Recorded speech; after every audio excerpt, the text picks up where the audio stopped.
Well, hello again, everybody, and welcome to Home Ice Advantage. We got a little different flavor to this one, and we're talking the Stanley Cup This playoffs. is Dave Taylor from the Triple Crown line, and you're watching Home Ice Advantage, all hockey talk with Ted Sobel and Jonathan Davis. Thank you, Dave. And Jonathan Davis is not here yet, but we do have a special guest analyst for our show today, and he is an old friend. And I don't want to say old, let's just call it OL apostrophe E. Hello, Danny Lambert. Welcome to the show. Hey, Teddy, how are you? Great to see you. Same here, man. And we go way back. Look at this picture. Oh, my. Look at that. About almost 30 years ago, that's me, Danny Lambert, and Patrick Augusta, formerly of the Long Beach Ice Dogs of the International Hockey League. And how much fun was that, Dan? Oh, so much fun. I mean, so many great years and such great teams we had and great people in charge of it, running it. And yeah, so many great memories. Yeah, the one bad memory that I always think of, okay, was when you guys lost in the finals to Detroit. I will never forget doing my post-game show, wrapping everything up, heading downstairs, and then walking into the room. I have never seen so many guys weeping at the same. I mean, you guys were so passionate, such a close team. What do you remember about that?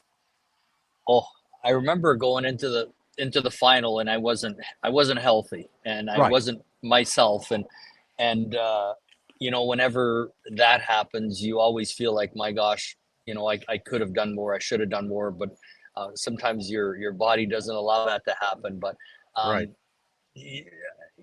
as far as what I remember, I mean, it was obviously heartbreak, but when you look back at the team that we had and the people that we had in that room, it doesn't surprise me that that's what you saw and that's what you remember, because we were all so passionate. I mean, Yep. winning a championship was what we wanted more than anything, and unfortunately we came up short, but we did do a lot of good things along the way. Yeah, and Dan, of course, now is assistant coach of the Calgary Flames. And after the first year, and we were just talking about it before we started the show, Dan.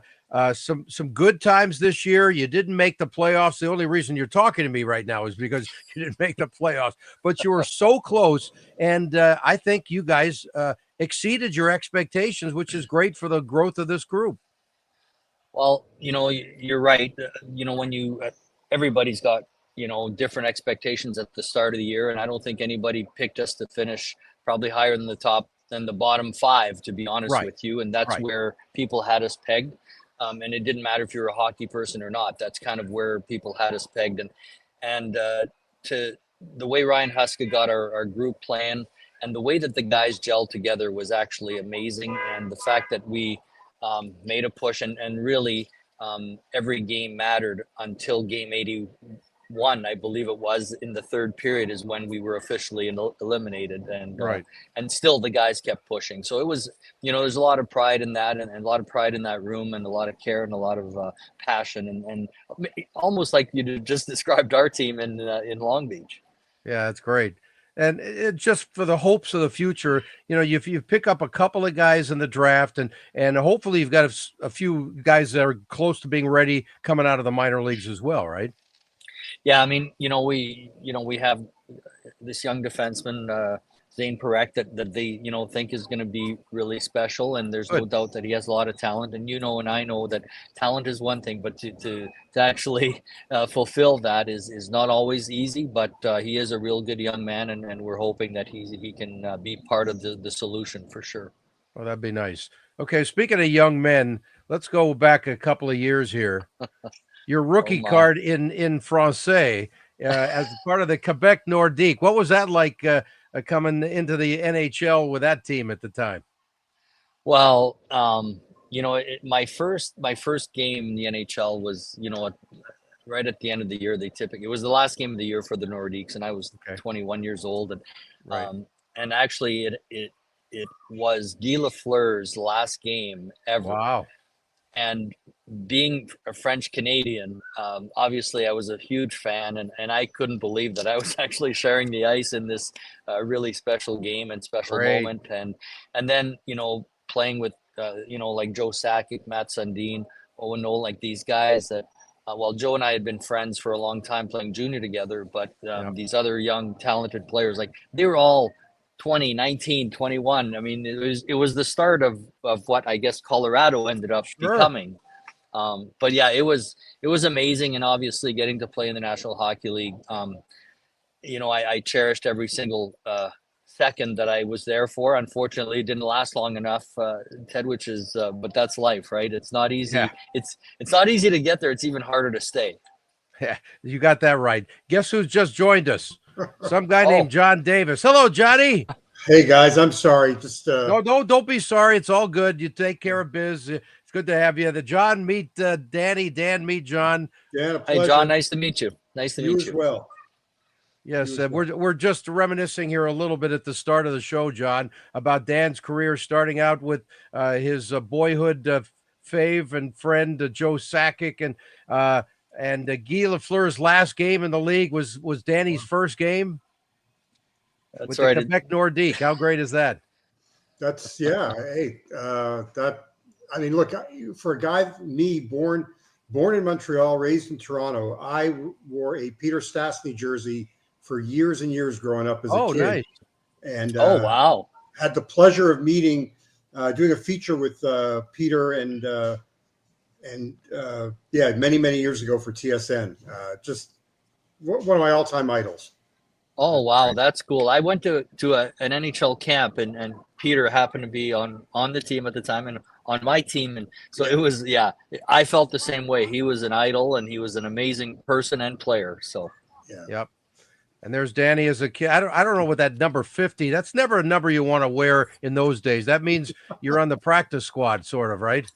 Well, you know what, Ted? They could have gave me that number for the rest of my career, and if they gave it to me for 10 years straight, I would have worn it. I'm not going to lie. I'm sure you have.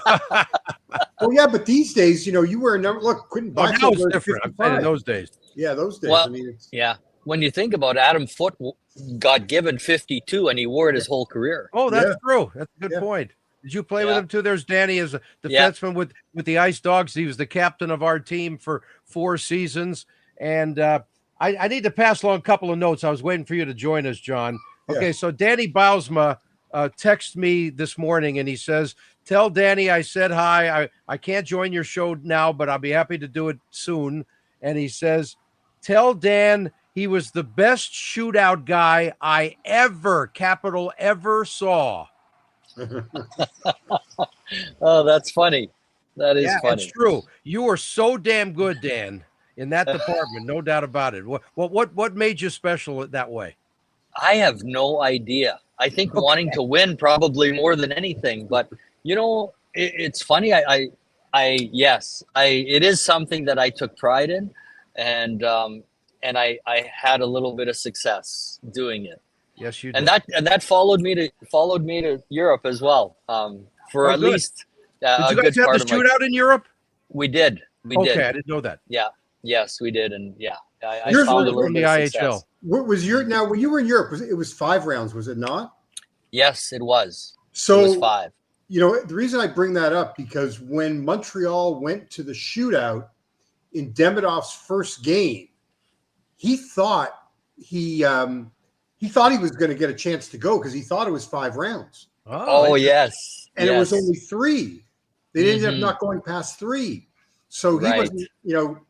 It threw him for a loop. Got it. For sure. Yeah, it was 5 shooters in Europe. Yeah, and then one year our European team went to the Spangler Cup and happened to eliminate Canada. Yeah. So I was playing for my German team. We eliminated Canada in the semifinals in a shootout, and I happened to score. So there you go. A lot of good memories in the shootout for sure. Okay, now I got to pass along a note from Louis DeBrusque. Okay, another former Long Beach Ice Dog guy, right? He was your teammate, not for long, but he was there for a little bit. There's Louis in the lower left-hand side of that picture there. Oh, the Ice yes. Dogs, yes. Right? So I took this picture for the show here last night. That's Louis, me, and Jack Michaels, the play-by-play TV guys for the Oilers. Oh, wow. That's awesome. What a great last picture. night, right? So Louis said that for me to tell you, he insisted, Dan, that I tell you that if you came up through the ranks today, you'd have played in the NHL for at least 15 years and thrived big time. That size no longer matters in this league like it did when you were coming up, and it would have been a whole different career for Dan Lambert. Well, those are very kind words from Louis. I'm not going to lie. Yes. Well, we'll never know, but yes, it was a different world for sure when I played back then. Right. Now, what do you remember about how size did matter and how it affected you? I mean, did they actually outwardly say stuff to you about it? Because, I mean, I dealt with that my whole life. What are you going to do, right? Yeah. Oh, yeah. I mean, gosh, I was told many times I was too small. I mean, right from my first year pro to my last year's, going to NHL camps. I mean, I always heard that I was too small. I mean, and there's no doubt the game was different back then. And the one thing that they could do is just grab onto you. They would hook you and just drag along. And I mean, when you're 170 pounds, another guy you're dragging is 210, it's tough to pull him around. And there's no doubt. And for some reason, that was never a hooking penalty, if you can imagine that. There was a lot of water skiing going on back in the day. Oh, yes. That was the main thing. That was how a lot of big guys got around, actually. Yes. Interesting. Yeah. I do remember, though, that when we were talking small players in those days, when in the IHL back in the 90s, right, it was when the NHL was all clutch and grab. Yes. And it was in my opinion, and I'm not saying this just because I was in Long Beach for 5 years, I thought the IHL quality of play from a fan standpoint was better to watch than the NHL at that time, because even Lemieux couldn't do anything. Mario was trying to skate through the neutral zone, and they'd grab him by the neck and throw him in the first row. And so the rules were better, and for the guys we had in our league, it was a more exciting game to me. Yeah. Well, I'm not going to argue that the NHL at one point became a hard game to watch. No problem. Okay. Do what you got to do, John. Come back when you can. Yeah. It was a hard game to watch because for that reason, like Mario Lemieux, who can you imagine him playing in today's game? I mean, he might break Gretzky's record for points per game or per season. He might have done it if he was healthy anyway. That's how great he was. That's true. Right. But it was amazing. It was amazing how they just didn't allow all players to play. And thank goodness it has changed, because it's become a much better game to watch and to be a part of, for sure. Yeah. Give us a little background on you and Ryan Huska, where you guys first met in your relationship, because you've known him for a long time now. Yeah. So when I retired from playing, I made a lot of calls, and anyway, Kelowna, British Columbia was one of the places, and Ryan was the head coach. And I was living in Scottsdale, Arizona, actually in the summer, believe it or not, just because, for whatever reason. And I flew up to Kelowna and had an interview, and they offered me the job, and I got to work with Ryan for 5 seasons. 5 seasons I was Ryan's assistant. We built a real good relationship, and worked really well together. And then once he left, I became the head coach, and I was there for 1 year, which is that's when I reunited with Dan Balsma. And he I don't know if he told you the story ever, but he had just been fired from Pittsburgh, and he had a year off. So he came and spent, I think it was 4 or 5 days with our team. And we had a really good team. And we ended up winning the championship. And then losing in the Memorial Cup final. And that was my only year as the head coach of on that team. And then Dan called me up, and I moved to Buffalo with him. And I think when he came to Kelowna, that's kind of when, he saw, maybe he liked something that I was doing or whatever. And our relationship grew again, I guess. But Ryan went pro. And then, we went our separate ways. And then when he got the head coaching job in Calgary, I had just been let go in Nashville. And he called and asked if I was interested in joining joining him with Calgary, and obviously jumped at the chance. I had two daughters that were living there, and we are from Western Canada. My wife's from Swift Current, Saskatchewan, just five hours down the road. So yeah, it was a great opportunity, and really happy that that we've reconnected, and it's been great. That's awesome. Any questions about his career there, Johnny, before we move on? No, more just about what's transpired in Calgary this year, and just how the narrative changed from going into training camp to where it ended up going, because the prevailing thought was, in my understanding, Dan, was that Craig Conroy told players like Kadri and Uyghur, hey guys, give me an opportunity. Let's see where this thing goes before we move you. And then, man, the belief and what you guys created in Calgary was pretty special this year, regardless of the fact that you didn't make the playoffs. I think that was less than that was a pipe dream, but I mean, it was a close pipe dream though, too. It was a close pipe dream, but man, you guys were never out of a game. Yeah, I the biggest thing is, I mean, you mentioned two names, in Kadri and Uyghur, and there's a few other guys, obviously Michael Backlund and Anderson, and we have a group that really bought into what Ryan and the coaching staff was selling. And the biggest thing for us is that, and at the end of the day, our players really cared about one another, and there was no egos, and everything was put aside, and we're like, the only way we're going to get in is if we play a certain way, and if we all buy into playing that way. And when you see guys like Jonathan Huberdeau literally track really hard and do all the things that he's not known for, and you get guys like that do those things, and it's easy to sell to the young guys, and it's easy to sell to the other players that maybe isn't their strength. And then you add young Wolfie in net. I mean, he was unbelievable. I don't think anybody knew what our goaltending duo was going to be like, and they both played amazing all year long. So when you add all of those things, you end up having a team that surprises a lot of teams and wins games that they shouldn't win, and also surprises and then wins games that we shouldn't. And so at the end of the day, I'm so proud of the guys and just the way that they competed all season long. And there's no doubt there was a few bumps along the way, but we were able to always steer them back and reminding them that, hey, this is the way we need to do things, and they did it. I just want to follow up. The one player that surprised me the most was Huberdeau.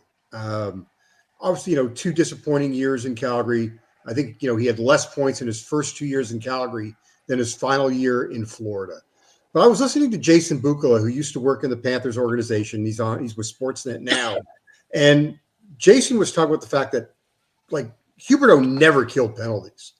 Right. Now he's killing penalties in Calgary. And so what changed with Huberdeau in particular with his game all around? So when you look at Jonathan, I mean, now he was used to play. He needs to play with certain types of players for him to put up big points. I mean, that's just the way, and that's the way it is for a lot of point producers. Right. And we unfortunately don't have necessarily those types of players. Yeah. So, and we were more of a four-line team where Hubie's minutes weren't what he was used to and maybe what he wanted. And Ryan Huska came up with the idea of, why don't we see if he can kill penalties? And obviously, when you ask a player, can you kill a penalty? Every one of them will say, I can. But Hubie actually went out there and he was willing to block shots. He was willing to do the things that penalty killers have to do. And honestly, that was part of it. So he had to change some things and the way that he played. And he was able to do that. And not only was he able to do that, but I think his 200-foot game became a lot more effective, and he was able to find success with players that he wasn't used to playing with, the type of players, I should say. So yeah, I mean, Hubie sacrificed a lot in many ways, and part of it was his body with blocking shots. Is there a similarity there, do you think, guys, with Kevin Fiala and Huberdeau, who basically changed their games to be better team players? 100% there is. You know, when you look, well, I mean, now I have to be honest. I was in bed last night. I was up. I was in bed last night before the LA game started, I think. But Okay. but there is no doubt that when you get players like that to start thinking about the 200-foot game and the tracking and being hard to play against, that you get a different type of player. But often it's a lot more important for the group and for the team. So maybe they won't score 40 goals, but they might get 30, but they prevent 25 from coming in. Right. You know, and there's no doubt that I do see similarities when you talk about team success, sacrificing individual success for team. Yeah. Kadri, the growth. I mean, look, this is a guy that, look, he's not going to be one of the 3 finalists for the Hart, but he had a Hart Trophy type year for you guys in Calgary. What changed for Nas this year? I mean, always good, but he seemed to take his game to a different level. You know, and Nas really did. And I think the biggest thing is he had so much pride in what we were doing as a group, and that whenever we needed a big goal, and when I say whenever, honestly, I believe he scored a career high of 35, but I bet you 20 of them were to either tie a game, give us a lead, and it was amazing. We needed for somebody to step up, and he did it. It was incredible. And now maybe he's played on other teams. I mean, when he was in Colorado, he didn't have to step up. You know, still had an unbelievable year there too, but he didn't need to step up like he did with us. And he did an amazing job in leading the way. And again, you know, you see a guy like that, you know, play the way he did, compete the way he did, which I know he always competed, but he led the way and guys followed. I can go up for 2 more hours, but that's it for the Calgary Flames. We need to talk about the rest of the league. I want to ask one more Flame question. Because no. He's going to stump me here, isn't he? Yeah, no, exactly. no, I'm not. No, just, you know, we always, you know, look, we've all been around the game in different ways. You at a far different level than Ted and I have ever been at. But there's the common thread being with hockey players, you're a different breed. I mean, you know, just and only if you're a goalie. And what I'm getting at though is Rasmus Andersson coming out at the end of the year and talking about how he played with a broken foot for the last 8 or 9 games of the year. I mean, did he have somebody tying his skates? What did he do to get out? Like his whole ability to get out there. What needed to be done? That your training staff obviously did a remarkable job with him. They did, and now I am going to be honest with you. As a coach, you don't ask questions to how they get out. You just care that they're able to get out and they're able to produce. Right. And you know what? I know that Rasmus didn't practice one time that whole time. And I think it was more than 9 games. I want to say maybe it was 15. Yeah. And because we played every other day. And the only time he skated was when we were playing games. And he would go out there for warm-up. And I can tell you that in the first period, it took him a while to, you know, there's a pain threshold and it takes you a while to get there. And so the first few shifts were always really short and you could tell the pain and the grimacing and so on.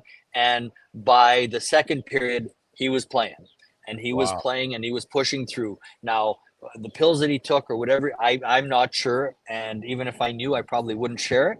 But I will say that he knew the importance of him playing for us to give us a chance at getting in the playoffs. And he wears a letter on his jersey for a reason, and he certainly proved why. Yeah. Got it. All right, let's talk Stanley Cup playoffs. I was at the game last night. The Kings and the Oilers are up 2-0. So you didn't see any of that is what you're saying, right, Danny? Well, I saw a couple goals, and then I went to bed. It was 2-0 when I went to bed. So, yes. Let's talk special teams, okay? You taught the power play in Nashville. Well, you're more on the defensive side in Calgary so far. Is that correct? Yeah. So my first season, I ran the penalty kill and the defense. This year, I ran only the defense. Okay. Yeah. So from a penalty kill standpoint and a power play, here you are. You know both sides of the special teams, right? The Kings have been unbelievable all year when it comes to PK. Okay. Now the power play, they've been unbelievably bad for at least half the season, right? But here they bring in this kid Kuzmenko, who's I guess not a kid anymore, but he's still on. Everybody's a kid next to me. But anyway, and bottom line is he has made such a difference. Okay, what their options are and the way he's being creative on the ice. And what have you noticed anything at all? Have you been able to watch it? I mean, I didn't give you an assignment in advance or anything, so I don't expect a perfect video film clip here. But No, well, you know what? Ironically, last season when we got Kuzmenko, he did the same for our power play. Oh, I forgot he was with you. Yeah. Okay. So literally, he came here in our power play. I'm not going to say it was the last in the league, but it may have been. It was. We were not finding success. Right. He came there and he became that right shot, low option that we were dying to have. Okay. And he, honestly, every time a play was made, it would go through him down low at the goal line. And next thing you know, other people's game changed because of Kuzi and his playmaking ability. And then once you start having success on the power play, we all know that there's certainly, leaps and valleys and everything else. And obviously, for us, for the last 15 games of the year last year, after we got him, maybe it was 25 games, our power play was probably in the top 10 if you just take the games he was there.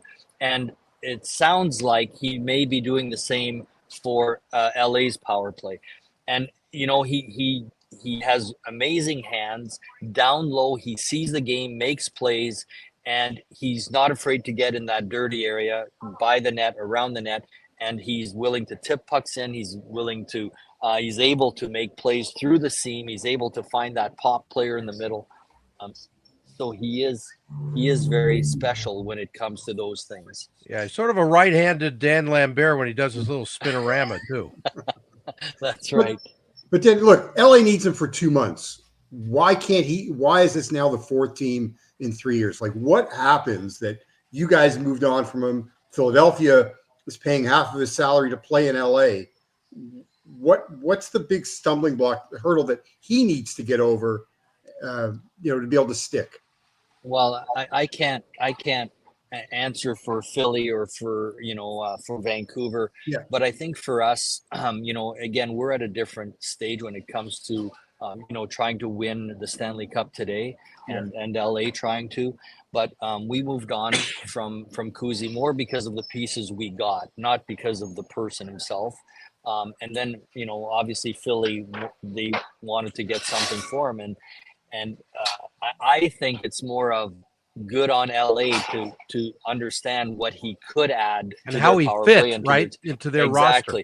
Yes, exactly. And I mean, now it sounds like in LA he can walk on water. I mean, he's done everything and more as far as what they expected, and that's hats off to him. Yeah, that kind of talent, though, Dan. How does it have to fit within an organization? Because he's always had the same talent, but it doesn't always work with whoever he's with and bringing out the most in what he has. And it's also when you're with so many teams in a short period of time, I think it's like somebody smacking him in the ass, like, okay, buddy, now you got to really make it happen. I mean, there's something to that too, right? There is, for sure. And, I think he put so much pressure on himself at the start of this season for us. And he had a bit of and we don't have a Kopitar on our team, and guys that can insulate him and help him through tough times. And I think that's where it stumbled a little bit for him personally. And then I think he got in his own head, and I think he'd probably be the first one to admit that. Now, in saying that, I'm so happy. He's an unbelievable young man, and I'm so happy for him to find the success that he's finding right now, and to find a fit that it sounds like they're over the moon with and understanding what he brings to the group. So hats off to him, because he is a talent. Okay, we're going to talk mostly Kings and Oilers here, although we're going to go around the league as well, as much time as we can squeeze into this show. But let's talk about the Canadian boys coming into LA. And the first game was crazy. It looked like the Kings were going to win it 50-0, and it ended up just down to the final seconds. Crazy game. Did you see that one, Dan? I saw parts of it for sure because there's so many games going on that you end up. So once LA took the 4-0 lead, I'm like, okay, well this game's over, so I'll switch to the Dallas game or whichever other game that was going on. But and then once I saw Edmonton tie it up, I'm like, okay, I'm going to change the channel because I believe Dallas was in overtime. Right. Or Dallas and Colorado. So I'm like, I'm going to change this because obviously this one's going in overtime, only to find out that it didn't. And I was like, oh my God, that's crazy. Crazy. Yeah. Great game from a fan standpoint, wasn't it, John? It sure was. And, Ted and I, we've been talking about about home ice advantage and it's not been a huge advantage come playoff time, Dan. But, one thing that stuck out to me last night with the Kings and Edmonton game and where home ice came to be an advantage for Los Angeles was the fact that there were 66 faceoffs taken last night. 55 of them were taken by Danault and Kopitar.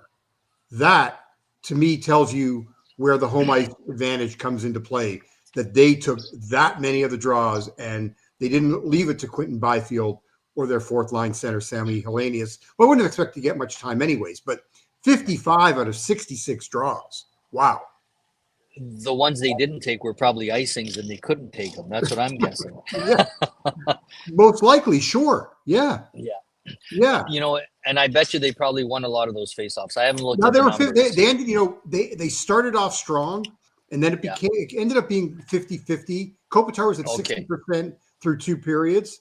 Danault was, I think, at about 55%, and then it ended up 50-50. But maybe by that point, hey, the game, the focus is not as strong because you had a big lead. So I'm less concerned about, what they ended up being at the end of the day because the two periods, it was pretty dominant. Yeah. No, there's no doubt that, well, first of all, LA had an amazing season at home anyway. Right. So, and that's where I think there is a home ice advantage for them. And I think probably the biggest thing is, like you mentioned, it's faceoffs and it's the matchups that they get. And obviously they're a deep team and they don't give up a lot. I mean, I don't care if you're playing the Edmonton Oilers or the Calgary Flames, it's going to be a tight checking game. And if you're giving up 3, you're probably losing the game. And I think that's where, for sure the advantage is for Los Angeles. Well, you saw their record, Dan, with when they score 3, they're 41-0-2 this year, including the playoffs when they score 3 goals. It's funny. I did not know that. I had no idea, but I knew from playing against them that you can't let them get to 3. Right. I want to ask you, you mentioned Dustin Wolf earlier. I want to just tie it in just because of the fact that Dustin Wolf was an LA Junior King. I gotta wonder. It had to be special for him to beat the Senior Kings twice this year. Oh, 100%. His numbers when we came through LA between San Jose and LA and they were off the charts, and there's a reason. And he is a competitor. I don't know how he does it at his size, but man, is he special. And when he's dialed in, look out. I don't know if they're even in his first full year. He's one of the better ones. So he might be the greatest LA-born goaltender in the history of the game. No, right? he's not LA-born. So. He's not LA-born. Okay. No, he actually is from Stockton, and then so the history. If my memory serves me correct, guys, the team that he played on was coached by Rob Blake and Nelson Emerson. It had, I think, Brendan Brisson was on that team, and Pat was integral in getting Dustin to come down to LA to play for the Junior Kings. But for Dustin to beat his former coaches and now the GM, that's a nice one. Yes, absolutely. And it's funny. I mean, he's got a different level of concentration and focus and everything else. But I will say you can tell how dialed in he is when we play in and maybe it's the sun. I don't know, but he does get dialed in for sure. Yeah. Speaking of the sun, Dan, by the way, I don't think we mentioned he's in San Diego right now under a sunscreen above him there. That's what you see. That's right, an umbrella. Yes, I'm under the umbrella because I haven't seen the sun a ton over the last 10 months. Yeah, I'm sure. A lot of the Chinook winds coming through? Yeah, well, yes, the winds come through, but there's not a lot of sitting in the sun. That's for sure. No, I don't think so. No, I meant just your days in Calgary. Yes, exactly. Yeah, and Danny also played in San Diego for one season before the Gulls moved to LA to become the Ice Dogs. That is accurate, and our oldest child was born here. I was just sharing that with Ted. Yeah, so a lot of history here. Yep. Let's hear from Kopitar and Deneau after game one. Just a few comments from them when the Kings almost blew that 4-goal lead. For both of you, your feel of if you ever felt that you took the foot off the gas in the game, or was it simply just a matter of the flow of it? Yeah, I mean, I don't think we took the foot off the gas, but that's a high offensive power team over there, and when you give them a sniff, the sniff, they'll take it, and they certainly did. So, obviously being up 4-0 or 4-1 going into the third period, we want to make sure that we lock it down and not make it too interesting like we did tonight. Yeah, like Kobe said, we didn't take the foot off the gas, really. They just came at us, and we didn't, they capitalized on every chance they had. They're a good team, and like I said, they're a machine offensively. And, we have to limit those, though. We have to learn from this, and we have to make a little more video maybe tomorrow and, rally back and move on again. Well, did they rally back, huh? Yeah. It's amazing. What a comeback. Just so the listeners and viewers are aware, that was after game one and not game two. Yeah. By the way, that was after game one. And I got your message, Dan. You can wander anywhere you want. You could stay on the camera or whatever's easy. Don't worry about it. So if you want to wander into the room, you do what you got to do. I'll take you off the picture and I'll just wait for you to pop back up. Is that all right? Yeah, that's fine. Let's do that. Okay, I'll just take you out of the picture. All right, so he's at a hotel right now. He just checked in a little while ago. Beautiful. Let him go enjoy his vacation. Yeah. No. He's going to come back. He's being kicked out of the spot he's at. So we'll figure it out. No problem. Okay. Anyway, so now let's hear from Byfield after game one here, okay, where the Kings almost let it get away until that last minute goal. It's obviously not ideal, how it happened, but it's just a sign of good teams, we let our guard down for a little bit, and that's a great team over there, and they got world-class players, so they're never going to stop going, and it happened. Then big goal for us at the end there. Was there any feeling at all that you guys took the foot off the gas with the lead?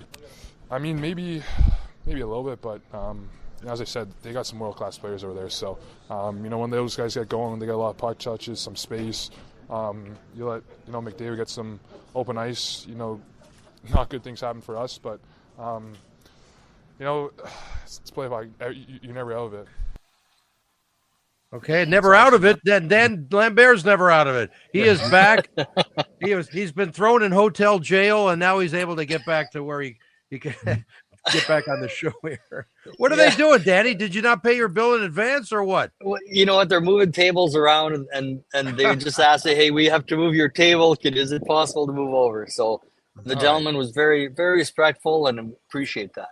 That's good. Let's hear from Kings coach Jim Hiller after game one against the Oilers. We didn't like exactly how it ended. We had a chance, or more than one chance, to put the puck in the empty net and end the game in a less dramatic fashion, which is really what we wanted. But it's hockey. We talked about this in the lead up to this game.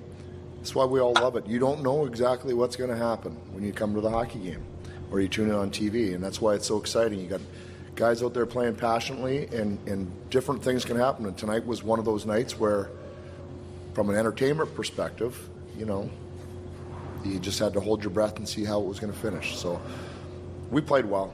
Well, bottom line, we played well, won the game. Doesn't really matter how at this point or in what fashion. And a few things we got to do better. Jim, just a few months ago, you were talking about how part of your consideration for designing lines was keeping Kevin away from the opposition's best teams. And I know the confidence has grown there, but he got a lot of minutes against McDavid and Draisaitl. That seems like a next-level confidence in Game 1 of the playoffs. I mean, just where are you at with him and his ability to take on those matchups? Yeah, well, I would say, we well-documented Kevin and I this year, but I would say over the last few weeks of the season, he really dialed into doing some of the things without the puck that allowed us to have the confidence to play them against those guys. And I talked to that line before the series started and said, you guys are going to play against them sometime. And they accept the challenge. And I thought Kevin was really good with that. And I think he'll continue to be. Jim, first of all, how much was home ice advantage an edge tonight for you? And second of all, 41-0-4 when scoring 3 or more goals. Yeah. You keep that going. What does that mean? Again, now with the playoffs are starting, so it's a whole new year. Yeah, well, listen, I mean, I don't know what it is. We've talked about it many times, the vibe in the building. It's a fun place to play, a great atmosphere, our fans. Whatever it is, the combination of all those things has turned out pretty well for us here at home. So I thought the building was electric right from the start. We scored early, which I thought really helped, allowed everybody to get into the game. And then, I mean, we forechecked them extremely well. I thought our forecheck, not necessarily the first period, second period was a forecheck for us. Put a lot of pressure on their defensemen. So that was a little bit more typical of our style of play. And the fans were behind us. I think they enjoyed the game. Okay, that's head coach Jim Hiller after game 1 of the Kings. And now let's hear from Fiala after game 1, because he has been just an unbelievable part of this team the last several months. Did you feel at all that you guys took the foot off the gas with the lead? Not that much, obviously they made some nice plays, obviously you always want to keep pushing and keep pushing, but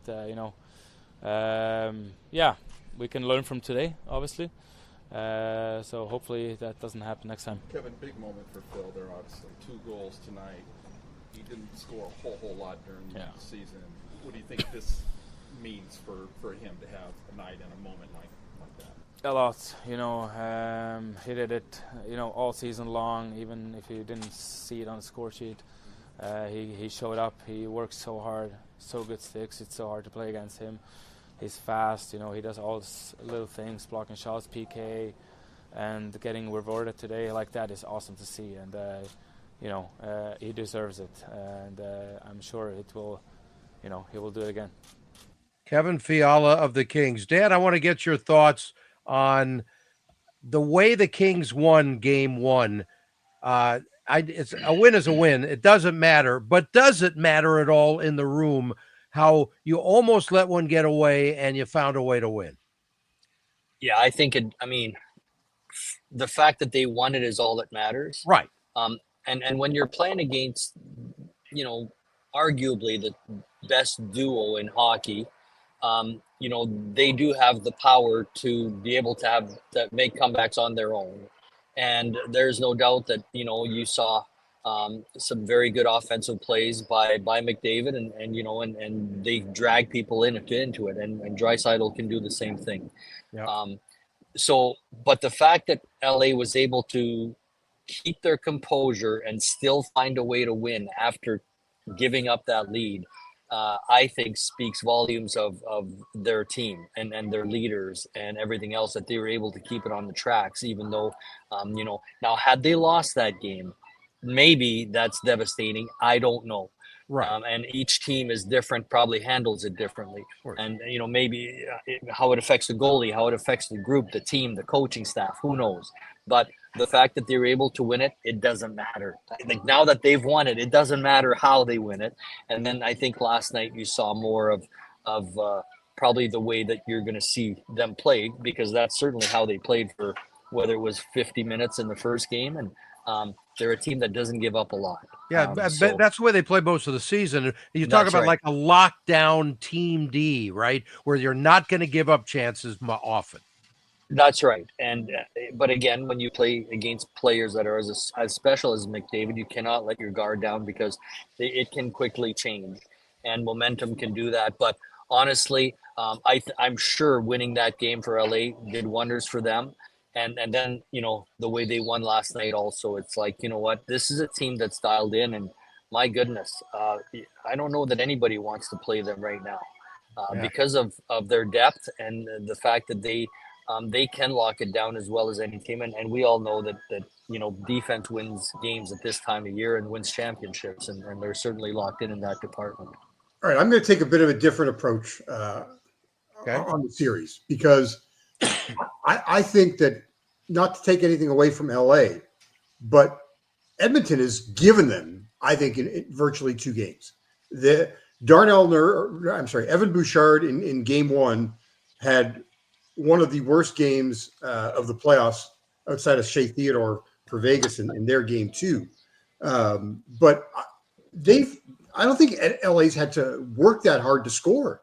Edmonton's blue line without Ekholm has just been abysmal. And not that it's a surprise.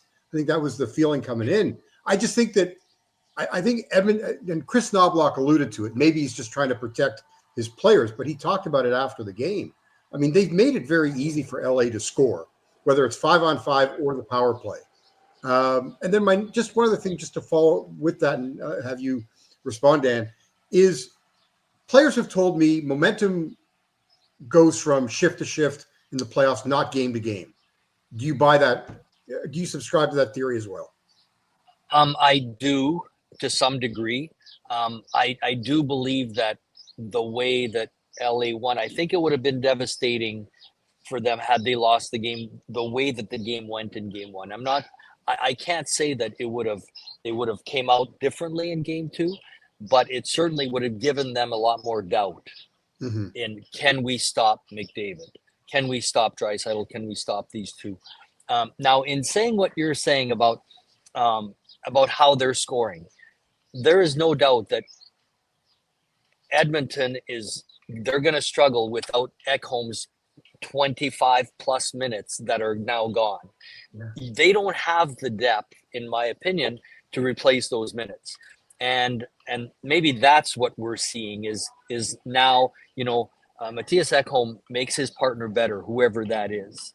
And Bouchard is his partner. And now maybe mistakes that he's making are being magnified because of the fact that there's nobody else with, or not nobody else with him, but the player that he's used to playing with is not there to either help him or to make sure that those mistakes don't turn into golden opportunities. It's a trickle down thing too, though, isn't it? Because if it affects that duo, now you're everything else is sort of mixed up and it's not the same. 100%, because now, whoever was in the other chair has now been elevated to Matthias's spot, and that's hard on anyone. And he's not Matthias. Well, and to that point, on the LA side, we were talking about Kuzmenko earlier. When Kuzmenko got to the team, my first reaction was, if nothing else, he lengthens this lineup because now it slots everybody better. And that's and look, the way it's turned out has been, exceeded expectations. Right. So as much as you can, take us into the Calgary coaching room. You're facing LA. What's the game plan? Well, one thing is that they're going to make it really difficult to get through the neutral zone. And once you do get through the neutral zone, their defense are very good at, not just their defense, I should say their 5-man unit are very good at breaking out pucks. So your forecheck better be on point or you're not going to spend any time in the offensive zone.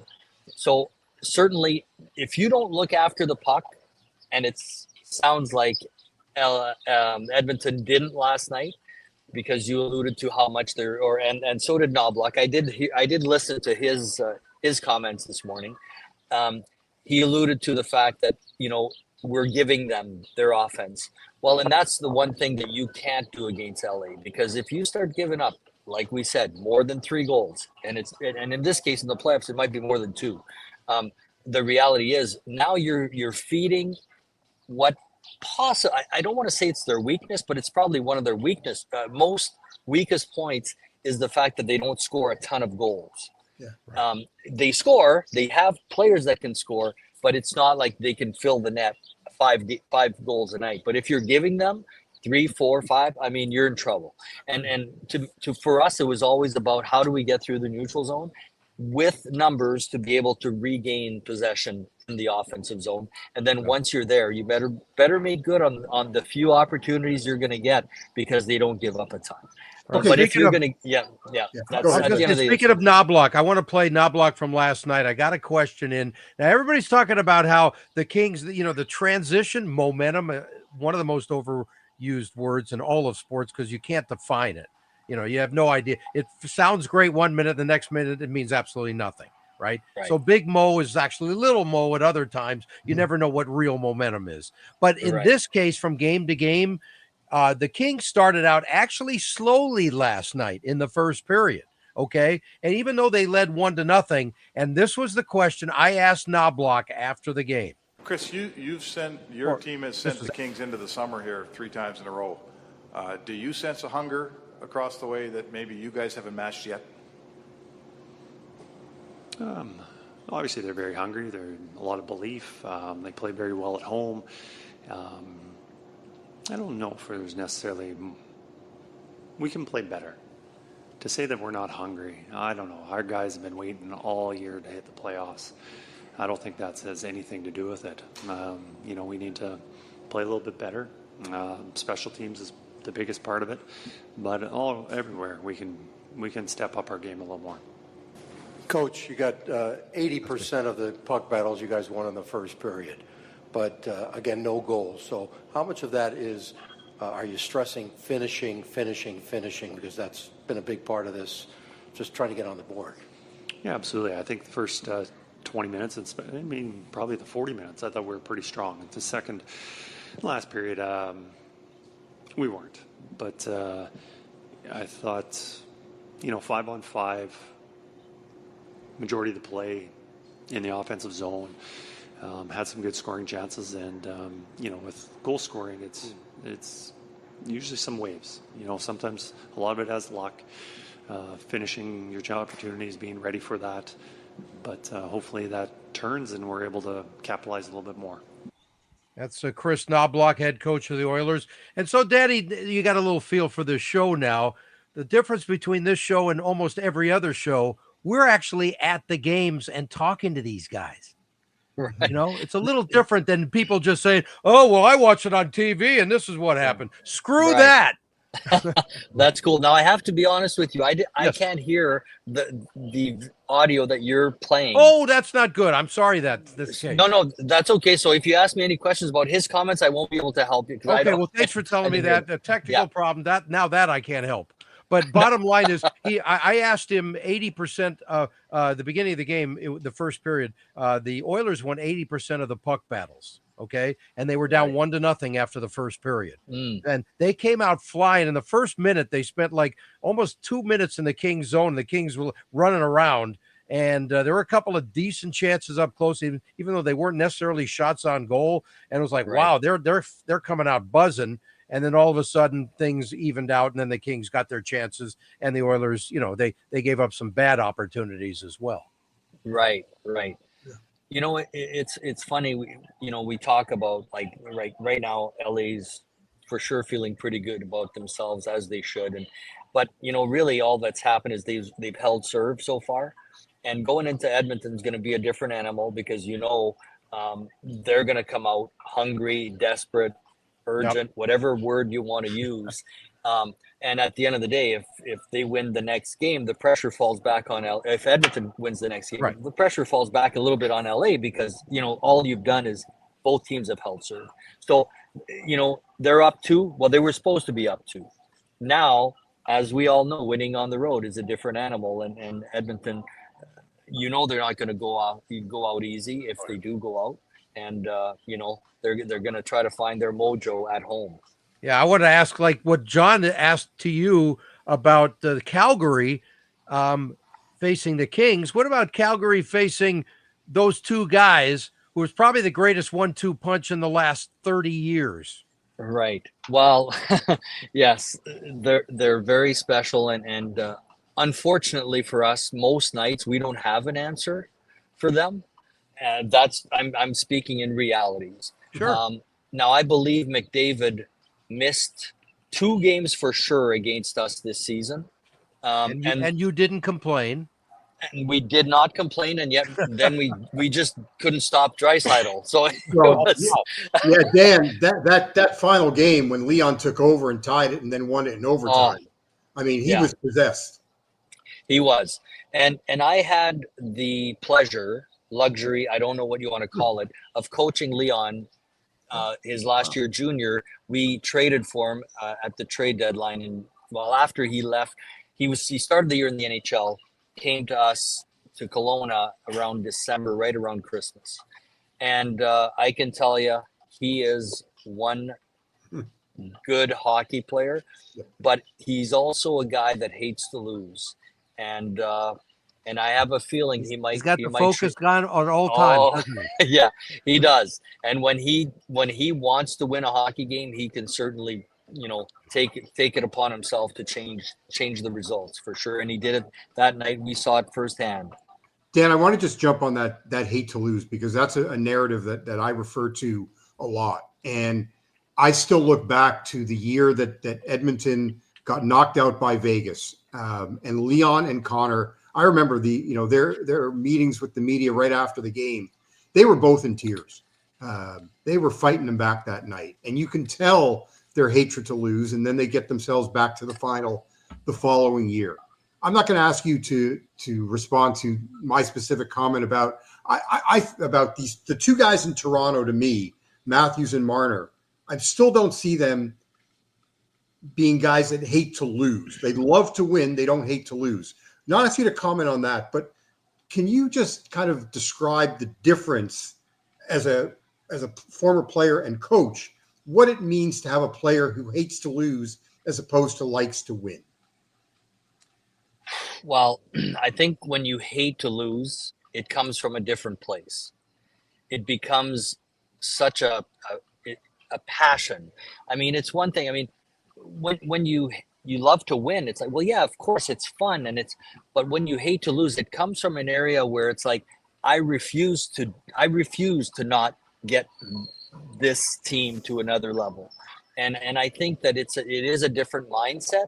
It's something that, like I said, there's a reason why players become great players, because they push themselves typically more and harder than anybody else, and it's not driven from somebody else. It comes from within. And I think that hate to lose is that same mindset or reality, is that it just comes from a place where you will do extra. It's what am I willing to do to make sure we don't lose this hockey game. Yeah. John, if you go ahead. It's just one, if you could, again, I don't know, tell us as much as you can, but the Calgary Flames are playing the LA Kings. When you're playing Edmonton, you're circling, 97 and 29, they're on the board and they've got the circles, that those are guys we have to make sure don't beat us tonight. Mm-hmm. As much as you can share, one, who is Calgary making sure they don't beat these guys don't beat us tonight? And on the defensive side for LA, I think this playoffs is showing a bit of a coming out party for Vladislav Gavrikov. He doesn't get the headlines, but the impending UFA, I'm sure I would think LA is going to do everything they can to keep him. But man, if he goes open market, that is going to be a sought after defenseman. He's playing great. Yeah, I mean, those types of defensemen, everybody, when you don't have them, they long to have them, and they are willing to pay a premium dollar for sure.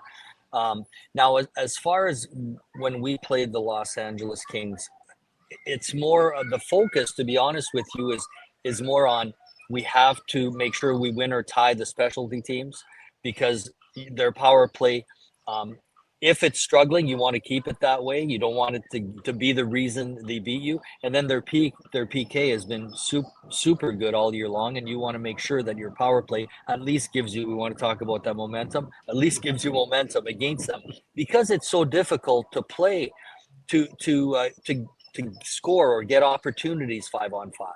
And so it becomes more about that, is that it's more about, you play pool. It's more about what you don't give them or what you leave on the table, rather than focusing on certain players. Now, there's no doubt. I mean, when you talk about specialty teams, Kopitar's got to make sure he's off the score sheet, because, that's an area where he can hurt you. Fiala, no difference. So it becomes more about that. Now, that doesn't mean that we don't play certain players against the Kopitars and the Fialas and whoever else can be. I mean, there's a lot of, that's the thing. There's so many players that can hurt you, that you have to focus more on the team situation as far as when we play LA. Yeah.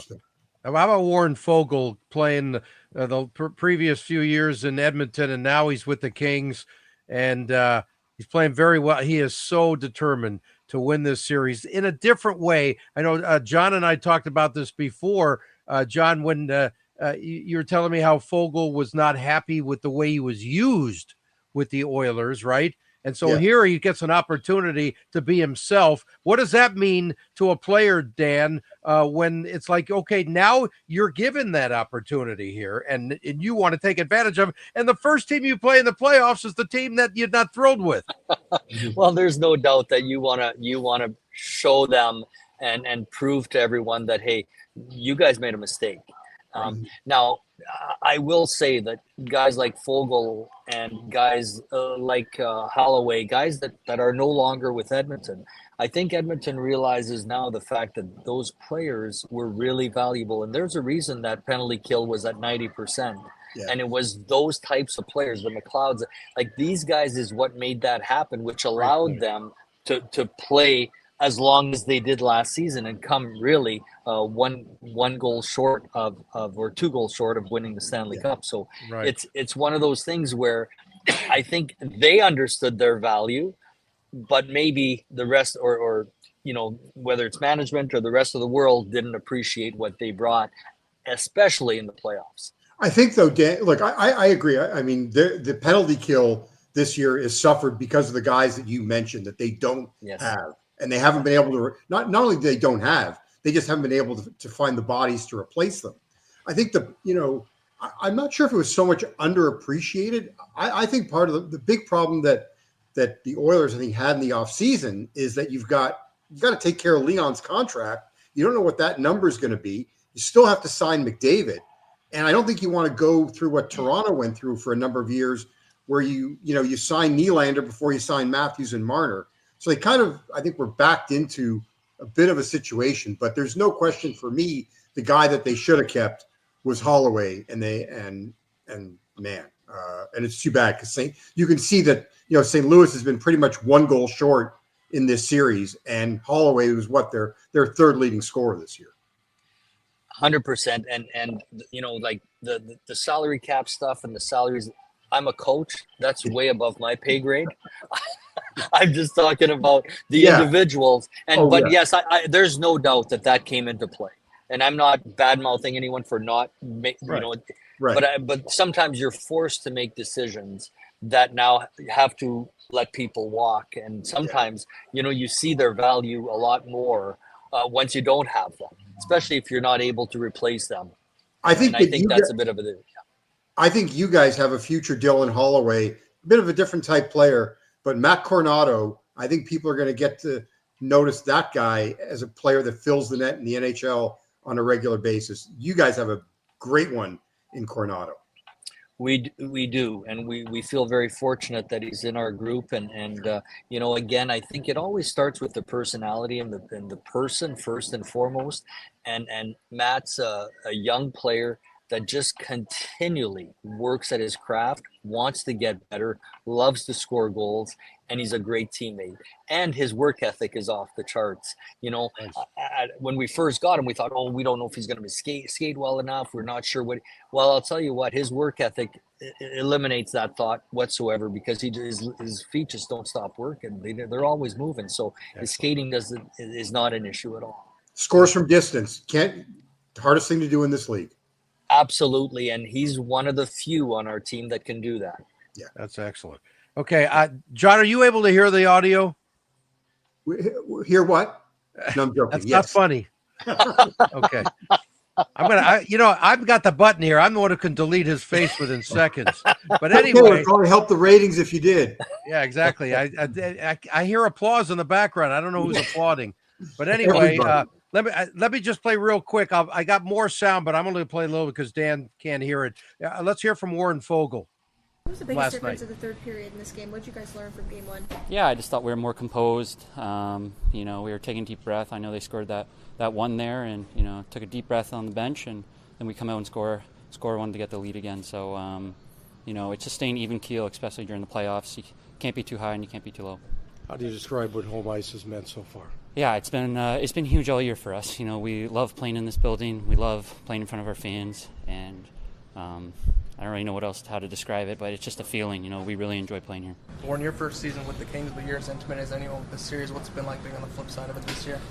It's playoff hockey at the end of the day. It's my first time against Edmonton in the playoffs, but it's playoff hockey. We saw that in last game, just how intense and how the games sometimes go. But it's been a lot of fun.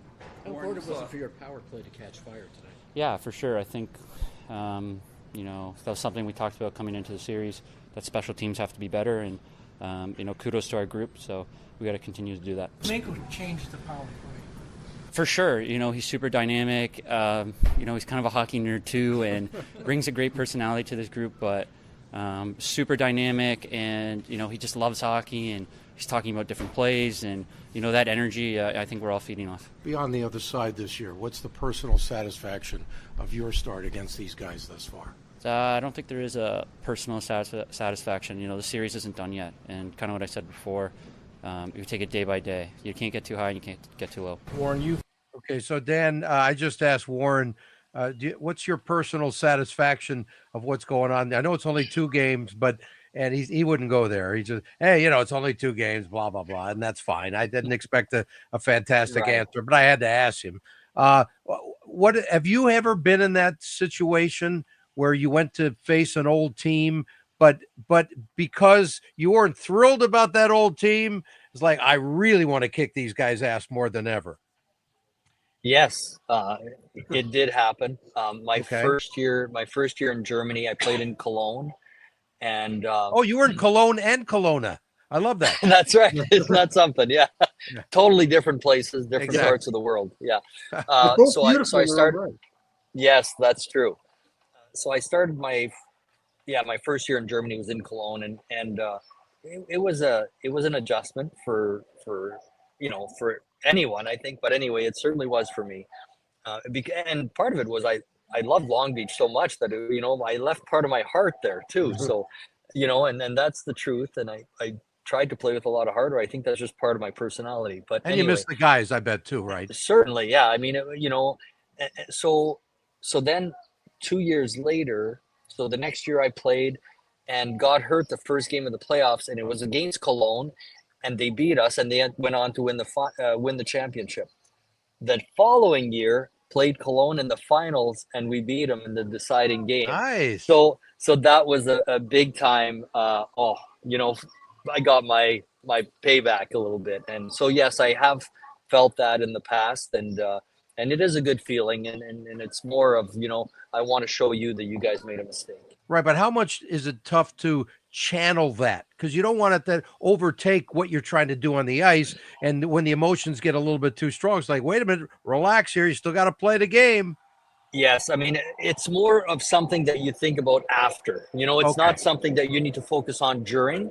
I think it's more of after you're like, all right, I accomplished what I wanted to, and it's more of that than every single shift, or it's not something you think about. So yeah, but it was a neat moment for me personally, and I'm sure it's no different than players that get traded now and move on from teams. That's awesome. Well, Dan, I mean, just for me, last one for me, then I would think that what Mikko Rantanen is going through and having to play that game last night, and good for him that he was in, they won that game, but man, going into a Colorado playoff game against your former team in such a short turnaround since the trade, that can't be easy. No, emotions for sure run strong for Mikko right now, and he's handling it, and the fact that they're up 2-1, I'm sure is a good feeling for him. But I know the job's not done yet, so it's one of those things though, for sure. I mean he had such a great start to his career and a lot of success in Colorado, so there's got to be a lot of mixed emotions there for sure. Right. Ted, are you aware that Colorado or Dallas has now led for only 71 seconds in this series, and they're up 2-1? That's crazy. Absolutely crazy. The power of playing good defense by both teams. It's always when you score, right? When you score means a lot. No, but they're doing it without, they've adjusted, not having Heiskanen for them. I mean, it's been remarkable. I just think this is a big You know what? Let me wrap up the Kings Edmonton here. We're going to do a little bit on each series real quick because because I'm just actually, and I'm blabbing so much, and I'm tight on time. Yeah. Okay. So let me just play Jim Hiller after last night's game real quick. Other than 10 or 12 minutes in game one, you guys have effectively controlled this series. Are you at all surprised it's been this decisive so far in the first two games? I mean, we've played really well. I've liked how we've played. We've finished pretty well. You know, if you score that many goals. But tonight in particular, we had some shots alone with the goaltender and beat them. You know, we finished really well. So there's some different things that go into it. When you're finishing well, the score will go up a little quicker. But just generally overall, playing pretty good solid hockey, offensively, defensively. I think both parts are there. Jim, this is the fourth straight year that Adrian Kempe has really elevated his game, you know, at this time of the year. What is it about the way that he plays that just seems to thrive in playoff hockey? Well, he competes, so now we're talking about Kempe, who's a 30-goal scorer or a 40-goal scorer or a 30-goal scorer. So it's not like he doesn't have a proven track record of scoring. And I think the one thing that we all appreciate about Adrian, for the people who didn't have a chance to see him, got to see him in the Four Nations tournament. And that's his work ethic, his tenacity with and without the puck. So I think, you know, he got a lot of respect for the way he played the game. And we know him, you know, as that because we see him all the time. I think that type of game translates pretty well into the playoffs. And I think that's probably why you're seeing him being a pretty consistent playoff player like that. Jim, every year we talk about which teams are built for the playoffs because it's a different season, right? So how is this team built as far as transitioning right from the regular season to what you do and special teams? That's been everything so far in this first two games. Yeah, I mean, I think we, you know, for those who have followed us, the local media, you know, we had a pretty good season, and really the second half of the season, I think we really started to get our footing. We liked the additions to the team. I think there was a priority on probably some size and some and maybe a little bit grittier players, stronger, you know, that type of a player added into the mix this year by our general manager. And I think the regular season probably went as well as it did based on that. And then that's, you know, a little bit more playoff style of hockey. So I think we've just carried it over. I think we established that in the regular season, have carried it over into the playoffs. Okay, so that's Jim Hiller. And Dan, I know you couldn't hear it, but there was the last thing I asked him was the Kings being built for the playoffs. That's always a term used like, okay, you did great in the regular season, but often it doesn't translate at all. It's a different game, right? But they added size, they added some grit, and they added coups. So what do you see in this team from now as opposed to earlier in the season? Well, I mean, to your point, I think they've added pieces that can and are able to help you in the playoffs because it is a different game. And when you focus on, you know, you play 82 games in each game, obviously you focus on that team, but when you can really dial it in for 7 games, the first of 4 wins, I think that they've added pieces that really has given them more depth. And you talk about, you know, Kuzi, where he is and what it's done for other people. It's put them in the chairs that they probably belong in. So now all of a sudden, and then getting Doughty back, obviously for them, it's like getting an all-star defenseman for free, even after playing the majority of the season without him. So, you know what? They are a team that, my goodness. I mean, if in a few months from now they are crowned the champions, I certainly wouldn't be surprised by it because of the way that they play and how difficult they make it for the opposition to score goals. Yeah, that's a very good point. Couple of thoughts on the series you guys want to discuss before we wrap things up here. I just want to talk about last night, Gabriel Landeskog making his return after 3 years. It's ridiculous that he was able to do it. It's phenomenal. He looks healthy. He didn't get anything accomplished as far as the win column or on the score sheet, which doesn't, you know, that's not the end of the world for him personally. Just your thoughts on that. It was an incredible atmosphere, and there's home ice advantage for you. They lost anyway, right? I mean, honestly, the last hockey he played was raising the Stanley Cup, and that was 3 years ago, which is amazing that he was able to come back after all that time off. And obviously he didn't take time off because he was sitting around. I mean, he was not able to play hockey. Right. And to come back at this time of year at that level is amazing. And I'm sure that it even though we didn't see the results on the score sheet at the end of last night, I truly believe it's going to pay dividends for that team down the road here. And I'm sure they're hoping it's next game. But yeah, man, what a story that is, and good on him. And he wears the C for a reason, and he is the true leader of that team. Yep, John.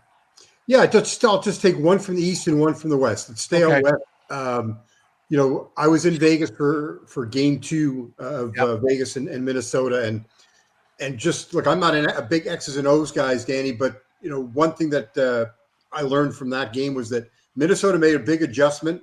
Vegas likes to rim the puck around the boards, and Minnesota took that away from them, and it forced Vegas to start either putting the puck up the middle from deep in their zone, or even trying, as they were rimming it, they were deflecting pucks into the center of the ice and just giving up pizzas to the Wild. Minnesota's healthy. They were 20-8 to start the year. We all forget that, or many of us did. And man, what we're seeing from Kaprizov and Boldy, it's been. Yep. This is they're going to give this. It looks like it'll be a long series. In the West, or I'm sorry, in the East, the defending champs showed why they were the defending champs. They really punched Tampa right in the mouth. And for Matthew Tkachuk to come back, and he scored 2 goals, had an assist. Guys, he played under 12 minutes. So they really managed his ice time. Both his goals were power play goals. Tampa's got is going to come. Got the game tonight as we record this here on Thursday. They may be without Anthony Cirelli. That's a big loss if he can't go. You've got your guy who's your top forward on the penalty kill and your number 2 center. It'll be interesting. I just don't see Vasi giving up 6 goals on 17 shots tonight. I'm very much looking forward to game 2. Yeah, I agree with you for sure. As far as Minnesota, I believe I heard that they only played 10 games with a full lineup this season.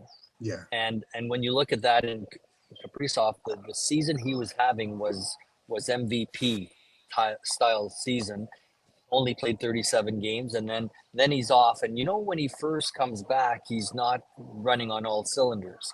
But it seems like he's starting to get his legs under him now, and the rest might really help him.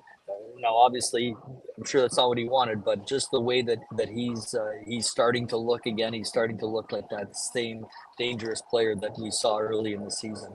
Okay, one more quick thought on the East. Both of you guys, what do you think of the Leafs right now? They're obviously favored to win the series against Ottawa, but separate from that, are they good enough to really go a long way now? Personally, I think they've been good enough to make some noise during the regular season. I think they've added some pieces, and Chris Tanev is one of them. And then I think their goaltending has played extremely well, which, some of their problems in the past have been their defense and their goaltending. So they are a team that, another team that certainly can continue to have success in the playoffs compared to what they've done in the past. Yeah, Anthony Stolarz was fantastic. In game 1, gave up the 1 goal, a bad goal, but he stopped about 4 or 5 grade A chances the rest of the way to keep that, to just make it a 4-1 game. He's been really good. The power play in Toronto has been absolutely deadly. They're 4 for 7 on the power play. And Ted, those 4 goals have come in a combined game time of 39 seconds. It's been score and score quickly. Right. So it is deadly. I'm interested to see what goes on in Ottawa tonight. First home playoff game in 8 seasons. Wow. The building's going to be rocking. Interestingly, this is a must win. I know it's not the clinching game, but go down 3-0 to Toronto. no, they have to win tonight. Okay. I agree with that for sure. I mean, they need to win a hockey game, and tonight's the night for them to do that. Or, I find it hard to believe that today's Toronto is going to lose after being up 3-0. Yeah. Yeah, exactly. All right, we're going to close the show with the most important part because people try to make a living out there, John. And I got you a new. What do you got for us tonight or this weekend? Check this out, baby. Look what I made for you, John. Oh, okay. Look at those dollar signs on those hockey pucks. One play tonight. We've got the Blues to score a goal in the first period. I think you have to lay $1.12 on St. Louis to win $1 back. But Blues to score a goal in the first period. They've scored a first period goal in each of the first two games. It's been scoring after that. There's been a bit of an issue. But St. Louis to score in the first period. Okay. You don't have another one for the long haul here? Not right. No, for the long haul. No, I don't. I don't have anything right now for the long haul. Right. If you wanted one other play, we'll go out east.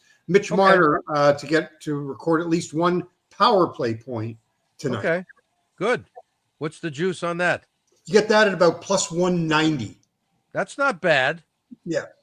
Not bad at all. He's got 3 power play points in the 2 games. I could see that Dan has his phone warmed up, so he's going to make a couple calls after this. Right, Danny? Don't get him into any trouble. I'm not. I'm just messing. I'm just messing with you. Hey, Dan, it's great to have you on the show, man. We'd love to have you back before the end of the playoffs if you got time for us. Well, great seeing you again, Ted. It was great being on. John, very nice meeting you, and thanks for having me. I really appreciate it. Absolutely. And John was not here at the start, so here's the picture that we go back with way back with the Ice Dogs. How's that? Well, that's when that used to be me. Yes. That used to be me. I'm double that now. All right, guys. Thanks a lot. Enjoyed the show and safe travels. Enjoy San Diego there, Danny. Yeah. Thanks, Ben. Have a great one. All right. That's Home Ice Advantage. We'll talk to you guys next Tuesday, 12:30. All right. Okay.